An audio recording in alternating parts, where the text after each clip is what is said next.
Hermanos, Dios les bendiga. Bienvenidos a un estudio más del repaso de la lección de escuela sabática. Bienvenidos al canal Apología Adventista para que podamos crecer en conocimiento con respecto a estos temas que tienen que ver con verdad presente. Hermanos, quiero que se consigan su Biblia, la lección de escuela sabática, papel y lápiz para que puedan apuntar esta interesante información que nos servirá para amplificar de lo que viene hablando la lección de escuela sabática durante esta semana. Así que, hermanos, vamos a orar antes de iniciar este interesante estudio que como pueblo adventista lo necesitamos conocer para predicarlo. Vengamos de rodillas. Bendito Señor que estás en el cielo, santificado sea tu nombre. Gracias, Señor, porque nos permites una vez más poder conocer más de tu palabra. Gracias porque nos permites una vez más poder tener el repaso de la lección. Te pedimos, Señor, que nos dé sabiduría e inteligencia de lo alto para que podamos entender estos temas y podamos predicarlos a aquellas personas que los desconocen. Danos ese conocimiento que le diste al rey Salomón para que podamos entender estos importantes temas. Te pedimos, Señor, que nos des ese poder de lo alto, tu Espíritu Santo, para que nos guíe a toda verdad. Te lo suplicamos en el nombre de Jesús. Amén. Ok, hermanos, Dios me los bendiga. Vamos a tener un repaso de la lección de escuela sabática. La lección número 9 viene hablando sobre el fundamento del trono de Dios. Y vamos a ver de qué viene hablando sobre el arca del pacto que estaba en el lugar santísimo del santuario y viene hablando de la ley de Dios. Apocalipsis 12:17 es el versículo para memorizar y dice así: entonces el dragón se llenó de ira contra la mujer y se fue a hacer guerra contra el resto de la descendencia de ella, los que guardan los mandamientos de Dios y tienen el testimonio de Jesús. La gente se complica la vida y se confunden porque no saben identificar la iglesia verdadera y lo que enseña la iglesia verdadera. El mundo entero está confundido con el vino de Babilonia, están ebrios con el vino de Babilonia, que no saben distinguir entre la sana doctrina y la falsa doctrina. La Biblia da las características de la iglesia remanente. Dice que la iglesia remanente o la iglesia de Cristo, aquí se simboliza con una mujer, guarda los mandamientos y tiene el testimonio de Jesús. Noten, hermanos, el diablo anda airado con un pueblo, porque este pueblo guarda los mandamientos. Vamos a ver en este repaso de la lección que el conflicto final será por lo que hay en el lugar santísimo del santuario, dentro del arca del pacto. El arca del pacto es un símbolo del trono de Dios. El trono de Dios está representado por el arca del pacto, que estaba en el lugar santísimo del santuario. Y el diablo le hace la guerra a esta iglesia, porque esta iglesia ha entrado con Cristo por la fe al lugar santísimo del santuario. Porque Babilonia, el cristianismo apóstata, solamente conoce las verdades que contiene el campamento, el atrio y el lugar santo. La iglesia adventista es la única que caminó con Cristo hacia el lugar santísimo, porque en el lugar santísimo encontramos la verdad que nos diferencian o nos distinguen de Babilonia, el cristianismo apóstata. O sea que las verdades que contiene el lugar santísimo, el santuario, en el arca del pacto, eso es verdad presente. La iglesia adventista ha sido llamada para predicar las verdades que están contenidas en el lugar santísimo del santuario, porque estas verdades son las que desconoce Babilonia. Los babilonios llegan hasta el lugar santo del santuario. No conocen las verdades que contiene el arca del pacto, que estaba o está en el lugar santísimo del santuario. Aquí vemos de que el diablo le hace la guerra a un remanente, a una iglesia, y esta iglesia guarda los mandamientos. Significa que esta iglesia exalta las verdades que contiene el arca del pacto. Babilonia no tiene conocimiento al camino que lleva hasta el lugar santísimo del santuario. La iglesia adventista es la única que presenta estas verdades distintivas que nos distinguen de Babilonia. Es interesante lo que dice el comentario de la lección de escuela sabática. Dice: mediante el estudio intensivo de la Biblia, los adventistas llegaron a comprender el significado de la ley que está en el lugar santísimo del santuario. Al analizar la esencia de la ley de Dios, descubrieron también el significado del sábado, porque el sábado es el cuarto mandamiento de la ley de Dios del Decálogo. El cuarto mandamiento, de hecho, este mandamiento, más que ningún otro, identifica claramente a Dios como nuestro creador. El fundamento de toda verdadera adoración consiste en que Dios es nuestro creador. Y se cita Apocalipsis 14, 6 al 12, los mensajes de los tres ángeles. En otras palabras, hermanos, pongan atención. Los mensajes de los tres ángeles provienen del lugar santísimo del santuario. O sea que los mensajes de los tres ángeles contienen las verdades que Babilonia no predica. Los mensajes de los tres ángeles contienen toda la verdad presente, y por eso es que los mensajes de los tres ángeles debemos de conectarlos con el lugar santísimo del santuario, o sea, con el trono de Dios. Los mensajes de los tres ángeles provienen del trono de Dios, que en el santuario era el arca del pacto. Estos detalles son bien importantes que los podamos entender. El día domingo dice el santuario y la ley. Ahora, vamos a ver, hermanos, que cuando hablamos del santuario, estamos hablando de la ley. La ley es el fundamento del gobierno de Dios. Un gobierno sin ley no puede permanecer. Dios, para gobernar a sus criaturas, tanto a los ángeles, a los hombres y a los habitantes de los mundos no caídos, tiene una ley. Su ley es el fundamento de su gobierno. Por eso, hermanos, es que Dios es el Rey de Reyes y Señor de Señores, porque un rey para gobernar tiene que tener una ley. Satanás odia la ley de Dios porque el diablo lo que ha querido desde el principio es derrocar el gobierno de Dios. Por eso es que el diablo ataca la ley, porque la ley es el fundamento del gobierno divino. Ahora, vamos a ver algo interesante, hermanos. Cuando hablamos de la ley de Dios, tenemos que hablar del arca del pacto, que representa el trono de Dios. El arca del pacto no representa a María, como enseña el catolicismo romano, Babilonia. La mariolatría de la Iglesia Católica han llegado al extremo de la herejía y la blasfemia contra el Espíritu Santo, que quieren exaltar a María en una cúspide divina. Ellos dicen de que el arca del pacto es María. Esta es una blasfemia.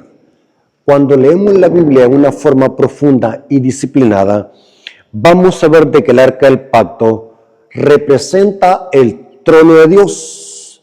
Así como encima del arca del pacto habían dos querubines, sobre la tapa o el propiciatorio que cubría el arca del pacto, Así Dios mora entre los querubines. O sea, el arca del pacto es una representación del trono de Dios. Lo que contiene la sombra existe en la realidad. ¿Qué era el arca del pacto? ¿Y dónde estaba? El arca del pacto era un cofre de madera de acacia, cubierta de oro. Eso dice Éxodo 25, versículo 10 al 22. Cuando tengan tiempo, leen esa cita. Éxodo 25, versículo 10 al 22. Ahí se habla de las medidas y el material con que fue construida el arca del pacto. El arca del pacto era uno de los utensilios más sagrados que se encontraba en el lugar santísimo del santuario, tal como lo dice el libro de Hebreos, en Hebreos capítulo 9, 3 al 5.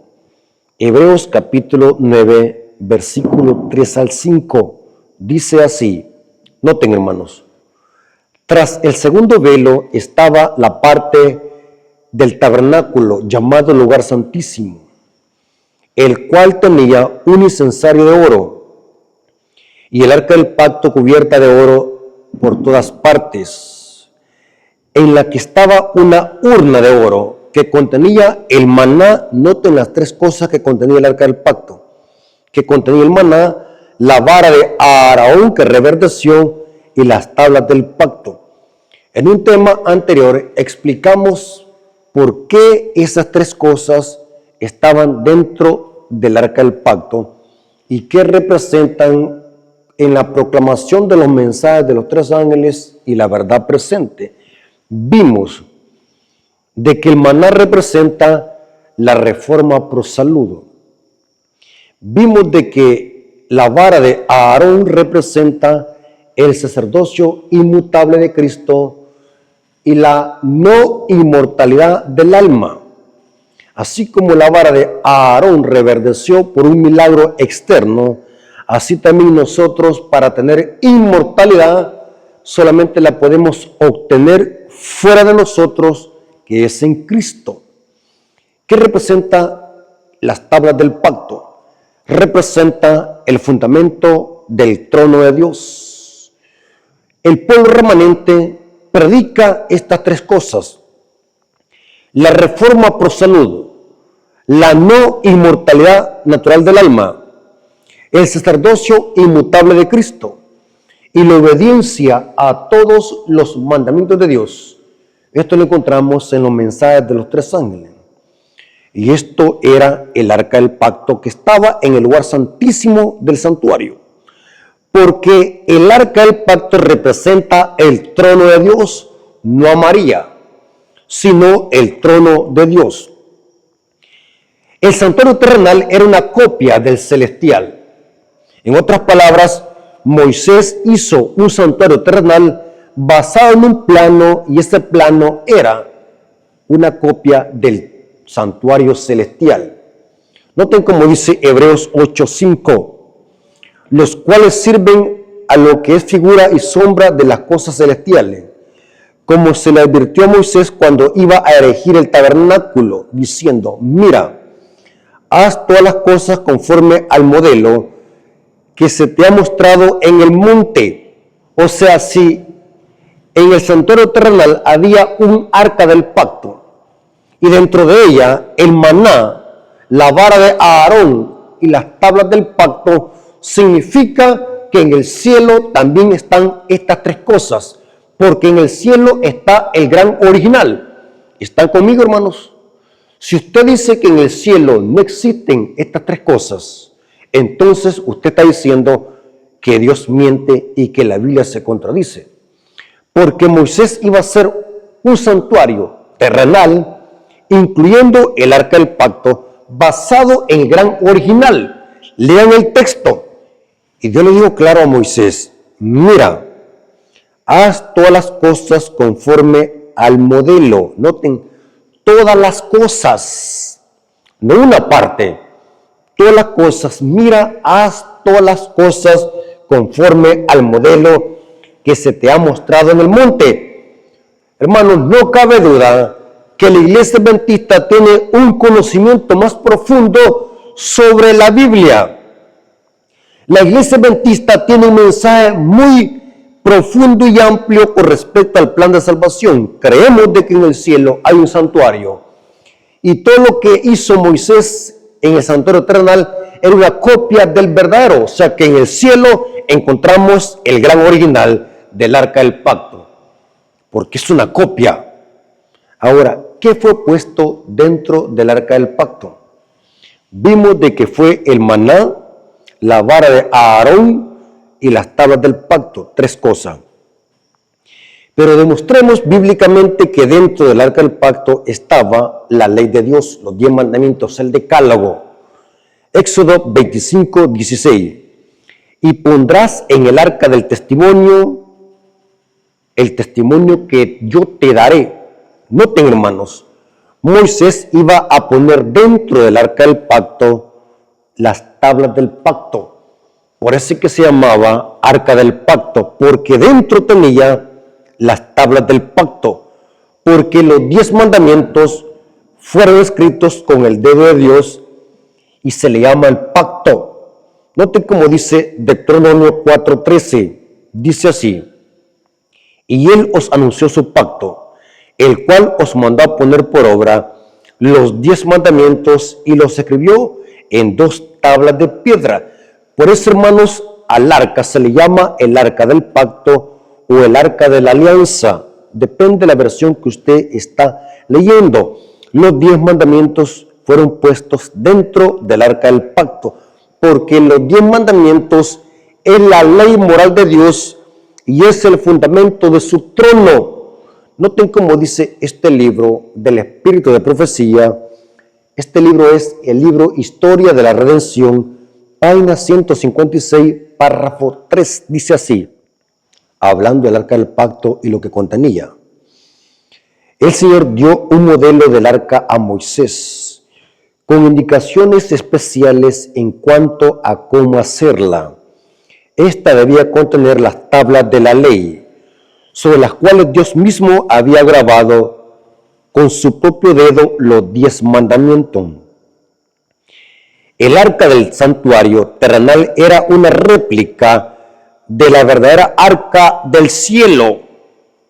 Allí, al lado del arca celestial, se mantiene de pie los ángeles vivientes a cada extremo. O sea que los querubines también representan que en el cielo hay querubines y ángeles que están cerca del trono de Dios. Dice que estos ángeles vivientes que son querubines a cada extremo del arca, cada uno de los cuales cubría el propiciatorio.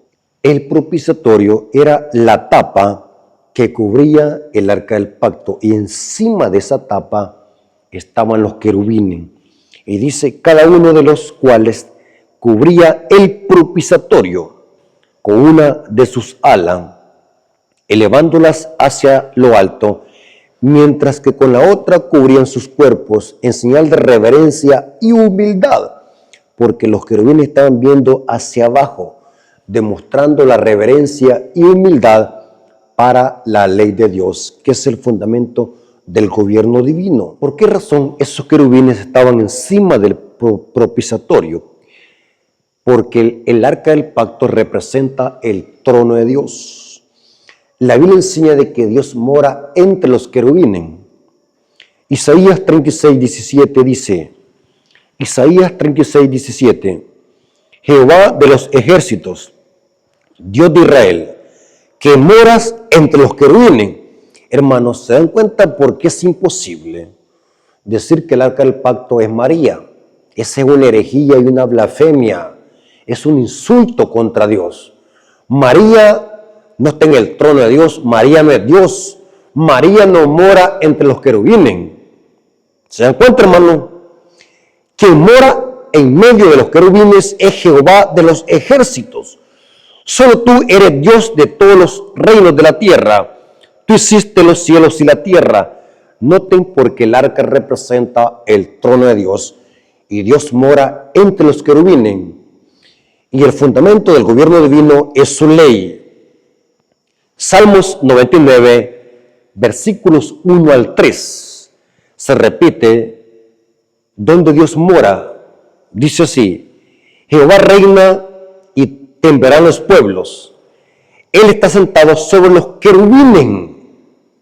En efecto, cuando leemos Ezequiel capítulo 1, Isaías capítulo 6 y Apocalipsis 4, se habla de ser vivientes o serafines que representan querubines. Son los que están cerca del trono de Dios, porque el arca del pacto, estoy repitiendo muchas veces esto, hermano, porque el arca del pacto en el lugar santísimo representa el trono de Dios, y el trono de Dios está fundamentado en su ley. Noten cómo dice Salmos 99, 1 al 3.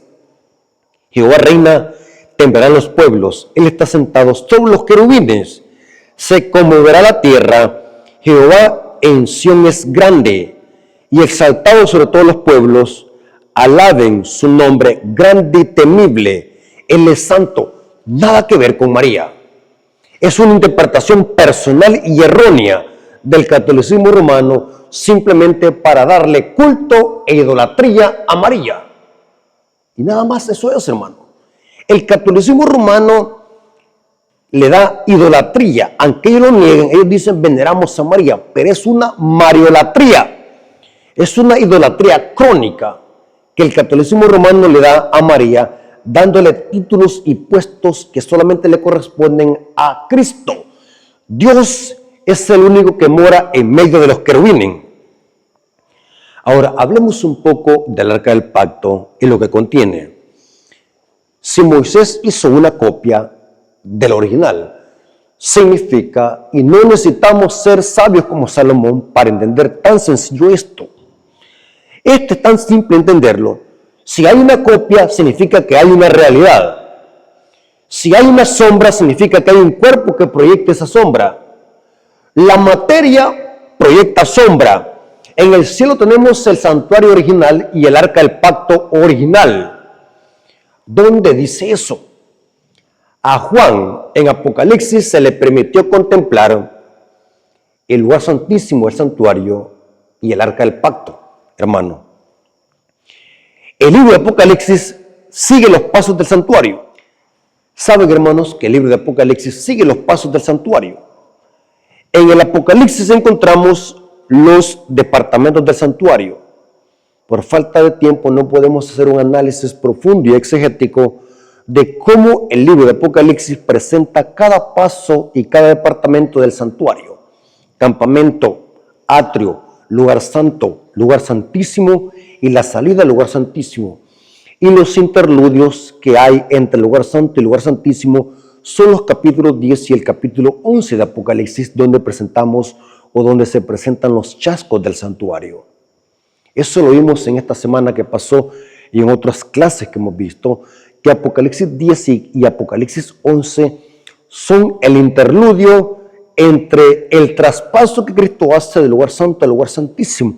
En Apocalipsis 10 y en Apocalipsis 11 encontramos los chascos, el librito abierto y el librito que se come, pero que es dulce en la boca, pero amargo en el vientre. En Apocalipsis 11, 19 encontramos que Juan contempla el lugar santísimo del santuario y ve el arca del pacto. Apocalipsis 11, 19 dice, y el templo de Dios fue abierto en el cielo. Y noten lo que se vio. Y el arca de su pacto se veía en el templo. Y hubo relámpagos, voces, truenos, un terremoto y grande granizo. O sea que hay dos arcas del pacto. Una celestial, que es el original, y la copia, que antes de la destrucción de los babilonios, que iban a hacer a Jerusalén en el año 586 a.C., la historia lo confirma que Jeremías escondió el arca en una cueva y hasta el día de hoy se desconoce dónde está escondida. Hay unos famosos videos de un arqueólogo llamado Ron Way, donde él suponía o decía que había encontrado el arca del pacto, pero No se sabe si lo que decía era verdad o cierto. La Iglesia Adventista discrepa sobre la sinceridad de Ron Wei. Así que, hermanos, pero es importante, hermanos, que entendamos que en el cielo hay un arca del pacto. Significa que también tiene las tablas originales de la ley de Dios de los 10 mandamientos. Es claro, la Biblia es su propio intérprete. Si la copia tenía las 3 cosas, el maná, la vara de Aarón y las tablas de la ley, significa que en el cielo están los originales. Porque por eso es que el diablo persigue a la iglesia, porque la iglesia guarda y predica lo que contiene el arca del pacto. Esto lo corrobora el espíritu de profecía. Conflicto de los siglos, página 429, párrafo 1. Noten que los escritos de Elena de White no son para inventar doctrinas o cosas que no están en la Biblia. Lo que hacen los escritos de Elena de White es ampliar lo que dice el texto bíblico. Por eso, hermanos, que los adventistas, especialmente yo como maestro de Biblia y de profecía, siempre intercalo Biblia con los escritos de Elena de White para armonizarlos y todo cuadra perfectamente bien. Noten, Elena de White, comentando sobre Apocalipsis 11:19, dice así: Conflicto de los siglos, página 429, párrafo 1, dice: el arca del pacto de Dios está en el lugar santísimo. ¿Dice eso la Biblia? Sí. En el segundo departamento del santuario, en el servicio del tabernáculo terrenal, que servía de mera representación y sombra de las cosas celestiales, este departamento solo se abría en el gran día de la expiación para la purificación del santuario. Por consiguiente, la proclamación del templo de Dios fue abierto en el cielo y fue vista el arca del pacto. Indica que el lugar santísimo del santuario celestial fue abierto en 1844, cuando se empezó a proclamar: la hora del juicio ha llegado, el mensaje del primer ángel. Cuando Cristo entró en él para consumar la obra final de expiación. Noten la siguiente cita: Conflicto de los siglos, página 430, párrafo 1, dice: el arca que estaba en el tabernáculo terrenal contenía las 2 tablas de piedra en que estaban inscritos los preceptos de la ley de Dios. Y dice la cita: el arca era un mero receptáculo de las tablas de la ley, y era esta ley divina la que le daba su valor y su carácter sagrado a aquella, o sea, el arca del pacto. Por eso es que se llamaba arca del pacto, porque contenía las tablas del pacto. Cuando fue abierto el templo de Dios en el cielo, se vio el arca de su pacto en el lugar santísimo, en el santuario celestial. Es donde se encuentra inviolablemente encerrada la ley divina, la ley promulgada por el mismo Dios entre los truenos del Sinaí y escrita con su propio dedo en las tablas de piedra. Hermanos, esta es una poderosa evidencia que la ley nunca fue abolida ni modificada. Es inmutable, es el fundamento del gobierno divino. Por eso es que el diablo odia esta ley y usa a Babilonia y a las hijas para atacar esta ley de Dios. Porque el diablo odia el gobierno divino y odia la ley de Dios y odia a quienes la guardan. El libro Conflicto de los siglos, página 488, amplía esto, lo que es Dios y su ley. Dice: puesto que la ley de Dios es un trasunto de su carácter. Esta palabra trasunto es un reflejo, una copia, podemos decir así, que es un reflejo del carácter de Dios. El fundamento de su trono y la base moral de la humanidad. Satanás la odia. Nadie podía dejar de ver que si el santuario terrenal era una figura o copia del celestial, la ley depositada en el arca del pacto era una transcripción exacta de la ley guardada en el arca del pacto celestial. Y que al aceptar la verdad relativa al santuario celestial involucraba reconocer las exigencias de la ley de Dios y la obligación de guardar el sábado como 4º mandamiento. En esto estribaba el secreto de la oposición violenta y el resuelto que se hizo a la exposición armoniosa de las Escrituras que revelaba el ministerio de Cristo en el santuario celestial. Poderosa cita. Ahora, el día martes dice el sábado y la ley de Dios. A hablar de la ley de Dios tenemos que hablar por ende del sábado. Es el mandamiento más atacado por Satanás. Es el cuarto mandamiento de la ley de Dios. ¿Por qué es que el diablo odia el sábado? El diablo odia toda la ley, pero odia más el sábado que cualquier otro mandamiento, porque el sábado señala a Dios como el creador de los cielos y la tierra, y el diablo odia y detesta esto, porque la única forma de demostrar que Dios es el único que merece la adoración es con el cuarto mandamiento. El diablo odia esa institución porque sabe que esa institución señala a Dios como el único creador de los cielos y la tierra. Saben de que los mensajes de los tres ángeles llaman al mundo a que adoren al Creador. Apocalipsis 14, 6 al 7, viene hablando del mensaje del primer ángel. Apocalipsis 14, 6 al 7 dice: vi volar por el medio del cielo a otro ángel, que tenía el evangelio eterno para predicarlo a los moradores de la tierra, a toda nación, tribu, lengua y pueblo, diciendo a gran voz: temed a Dios y dale gloria, porque la hora de su juicio ha llegado. Y adorar a aquel que hizo el cielo, la tierra, el mar y las fuentes de las aguas. Hermanos, el mensaje del primer ángel anuncia que adoren al Creador. ¿Cómo sabemos de que aquí está hablando del cuarto mandamiento? Sencillo. Este modismo que dice, o es un imperativo, adorar a aquel que hizo el cielo, la tierra, el mar y las fuentes de las aguas, es un modismo o una referencia que viene del cuarto mandamiento que se refiere a la observancia del sábado. Éxodo 20:11 dice: porque en 6 días hizo Jehová los cielos y la tierra, el mar y todas las cosas que en ellos hay, y reposó en el 7º día. Por tanto, Jehová bendijo el día de reposo y lo santificó. O sea que el sábado señala a Dios como el único creador de los cielos y la tierra. Por esa razón es que el diablo odia el cuarto mandamiento. No se trata de un día de 24 horas, es más que un día de 24 horas. Es un monumento recordativo de la creación de Dios. El sábado nos señala que Dios es el único creador de los cielos y la tierra. Noten este interesante comentario del famoso teólogo J.N. Andrews en el libro Historia del Sábado, capítulo 27. Dice así: la importancia del sábado como institución conmemorativa de la creación consiste en que recuerda siempre la verdadera razón por la cual se debe adorar a Dios, porque Él es el creador y nosotros somos sus criaturas.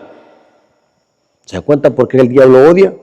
Hermanos, es terrible ver cómo el catolicismo romano, usado por Satanás, atacó este mandamiento. Daniel 7:25 lo había profetizado. Pueden leer un catecismo católico y verán cómo el papado ha alterado la ley de Dios, como un cumplimiento de la profecía de Daniel 7:25. El diablo durante toda la historia ha atacado este mandamiento. Lo hizo con los fariseos, recargando leyes y exigencias rabínicas inventados por ellos.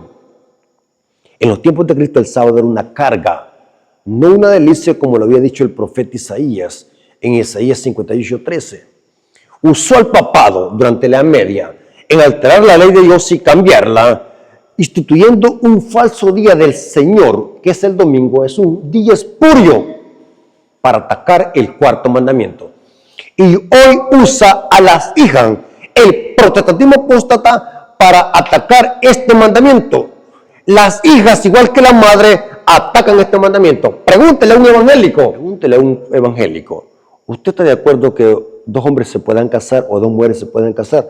No lo van a decir, porque la ley de Dios condena eso. O sea, los evangélicos tienen la noción de lo que es el pecado, pero no están de acuerdo con el cuarto mandamiento, porque ellos solamente aceptan 9 mandamientos, mientras que el catolicismo solamente acepta 8, porque el catolicismo alteró también el de las imágenes, porque ellos le dan culto a las imágenes. Y no les conviene tener ese mandamiento en el catecismo, porque ellos le dan idolatría a las imágenes. Ellos dicen, las veneramos, pero es idolatría, porque les rezan, les hacen novenarios, les piden y las cargan en los hombros para hacerles procesiones. Pero es interesante, hermanos, que el diablo siempre ha odiado este mandamiento, porque este mandamiento es un antídoto contra la idolatría. Noten esta cita, Conflicto de los Siglos, página 433, párrafo 1, dice: si el sábado se hubiese observado universalmente, los pensamientos e inclinaciones de los hombres se habrían dirigido hacia el Creador como objeto de reverencia y adoración, y nunca habría habido un idólatra, un ateo o un incrédulo. La observancia del sábado es señal de lealtad al verdadero Dios, que hizo el cielo, la tierra, el mar y las fuentes de las aguas. Cita Apocalipsis 14:7. Resulta pues que el mensaje que manda a los hombres a adorar a Dios y a guardar sus mandamientos les ha de invitar especialmente a observar el cuarto mandamiento. O sea que, por eso que yo les dije, hermanos, en este estudio, de que los mensajes de los 3 ángeles provienen del arca del pacto, que está en el lugar santísimo del santuario. Porque si en el cielo están los 10 mandamientos, significa que el sábado no ha sido abolido. Sigue también en vigencia como los demás mandamientos. Y esta verdad solamente la conoce y la predica la iglesia adventista. Podemos compartir muchas creencias con otras iglesias, pero estas verdades que contiene el lugar santísimo del santuario son exclusivas del pueblo adventista. Es un orgullo, pero también es una responsabilidad. El día miércoles dice la marca de la bestia. En otros temas en mi canal ya hemos explicado en muchas ocasiones qué es la marca de la bestia. La marca de la bestia es la oposición al sello de Dios. En pocas palabras, hermanos, ¿qué es estar sellado? Según la Biblia, estar sellado significa tener el carácter de Dios y obedecer su ley. Eso significa tener el sello de Dios, reflejar el carácter de Cristo reflejado en la ley. Vamos a ver que la marca de la bestia es la oposición al sello de Dios, significa obedecer mandamientos y doctrinas de este sistema llamado la bestia. O sea, los que son sellados guardan los mandamientos, incluyendo el cuarto. ¿Estamos de acuerdo? Porque el sello de Dios debe interpretarse a la luz del arca del pacto. El sello de Dios tiene que ver con observar la ley de Dios. Vamos a ver de que en el último tiempo Dios tendrá en esta tierra 2 grupos: los que tengan la marca de la bestia y los que tengan el sello de Dios. Y vamos a ver de que el sello de Dios y la marca de la bestia tiene que ver con obediencia. Y esto incluye los mensajes de los 3 ángeles. Apocalipsis 14, 9 al 12 hace un contraste entre los que adoran a la bestia y los que guardan los mandamientos. El tercer ángel le siguió diciendo a gran voz, este es el mensaje del tercer ángel: si alguno adora a la bestia y su imagen y recibe la marca en su frente o en su mano, él también beberá el vino de la ira de Dios, que ha sido vaciado puro en el cáliz de su ira, y será atormentado con fuego y azufre delante de los santos ángeles y del Cordero. Y el humo de su tormento sube por los siglos de los siglos, y no tiene reposo ni de día ni de noche a los que adoran a la bestia y su imagen. Y nadie que reciba la marca de su nombre. Noten, hermanos, que en esta tierra habrá un grupo de personas que aceptarán la marca de la bestia en la frente o en la mano. Pero ¿quiénes son los que no van a aceptar la marca de la bestia? El contraste lo dice. En el versículo 12 dice: aquí está la paciencia y la fe de los santos, los que guardan los mandamientos de Dios y tienen la fe de Jesús. Hermanos, si hacemos el contraste, los que tienen el sello de Dios guardan los mandamientos, incluyendo el sábado, porque el versículo 12 tenemos que conectarlo con adorar al Creador. ¿Estamos de acuerdo, hermano? O sea que los que tienen la marca de la bestia es porque siguen doctrinas y tradiciones de este sistema. Tener la marca de la bestia significa seguir doctrinas y mandamientos de hombre a conciencia, porque tiene que ver con la mente y con la mano. Significa que están implicadas todas las acciones e intenciones del corazón. Inclusive la Biblia enseña de que la ley de Dios tiene que ver con su sello. Isaías 8:16 dice: ata el testimonio, sella la ley entre mis discípulos. ¿Se dan cuenta, hermanos? No podemos separar el sello de Dios de la obediencia a la ley. No podemos separar el sello de Dios del carácter de Dios, porque la ley es un reflejo del carácter. El día jueves dice los mensajes de los tres ángeles. Hermanos, en los mensajes de los tres ángeles encontramos tres imperativos: temer a Dios, darle gloria y adorar al Creador. Son tres imperativos que unen los mensajes de los tres ángeles. Ahora, ¿qué son los mensajes de los tres ángeles? Son el último mensaje que Dios manda a este mundo para preparar a este mundo antes de la venida de Cristo. O sea que los mensajes de los tres ángeles es el tercer Elías, que prepara el camino para el pronto regreso de Jesús, o sea, su segunda venida. Estos tres imperativos están relacionados con los tres mensajes de los tres ángeles. Y esos tres imperativos representan una enseñanza que predica la iglesia adventista. Por ejemplo, temer a Dios en griego es phobeo, significa guardar los mandamientos. Eso dice Eclesiastés 12:13. Teme a Dios y guarda sus mandamientos. Eso predica el remanente que guarda los mandamientos. Apocalipsis 14:12. Lo acabamos de ver. El segundo imperativo dice darle gloria. En griego es doxa. Gloria es doxa. ¿Qué significa darle gloria a Dios? Significa la reforma pro salud, la alimentación, un estilo de vida. 1 Corintios 10:31 dice: todo lo que hagáis y comáis y cualquier otra cosa que hagáis, hacedlo para la gloria de Dios. O sea que Babilonia ha caído porque no le dio gloria a Dios. Y el tercer imperativo dice: adorar a aquel que hizo el cielo, la tierra, el mar y las fuentes de las aguas, que es una referencia al cuarto mandamiento. Noten, hermano, los tres imperativos, si los obedecemos, nos protegen de no aceptar los juicios que encontramos en cada mensaje del tercer ángel. Por ejemplo, si tememos a Dios, vamos a estar libres en el juicio. Si le damos gloria a Dios, vamos a salir de Babilonia. Y si adoramos al Creador, vamos a ser protegidos de la marca de la bestia y no la vamos a recibir.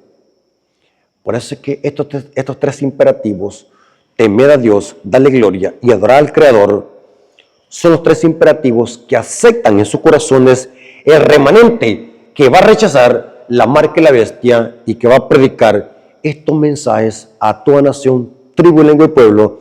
Y estos mensajes provienen del arca del pacto, del lugar santísimo, donde están los 10 mandamientos. Hermanos, Dios les bendiga. Espero que esta información les haya servido para que podamos ampliar el conocimiento con respecto a la lección de escuela sabática. Dios nos bendiga y vamos a orar para darle gracias a Dios por este repaso de la lección. Vengamos de rodillas. Bendito Señor que estás en el cielo, santificado sea tu nombre. Gracias porque nos permitiste tener este repaso de la lección. Bendice a tus hijos, a aquellos hermanos que van a escuchar este mensaje, que ellos puedan aprender, puedan ampliar su conocimiento, para que podamos predicar estas preciosas verdades que el mundo los desconoce. Gracias, Señor, porque estuviste con nosotros en esta clase, en este repaso. Te lo agradecemos en el nombre de Jesús. Amén. Mis hermanos, Dios me los bendiga.